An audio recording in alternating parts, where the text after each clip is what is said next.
अन्याय अत्याचारकारी लोक, दुसऱ्यांचे इस्टेटी हडप करणारे, दुसऱ्यांच्या निंदा करणारे लोक अशा भ्रमामध्ये असतात की आम्ही समोरच्या व्यक्तीला दररोज नवनवीन डाव टाकून त्रास देतोय तरी देखील ती व्यक्ती गप्प का?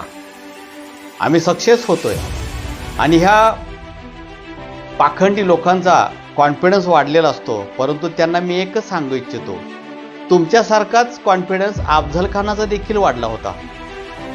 राजांच्या प्रजेवरती तो खूप अन्याय अत्याचार करत होता तरी देखील राजे समोर येत नव्हते.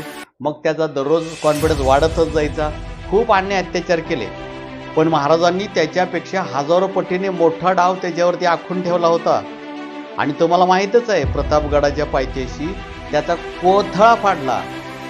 त्याचप्रमाणे जे अन्याय अत्याचारकारी लोक आहेत त्यांना मी सांगतोय, तुम्ही कितीही डावपेच करा, तुमच्यापेक्षा मोठा डाव नक्कीच तयार आहे. आणि जे चिल्लर छाप असतात ना, ते छोटे छोटे डावपेच करत असतात. जे महान लोक असतात ते एकदाच डाव करतात. 100 सोनार की एक लोहार की.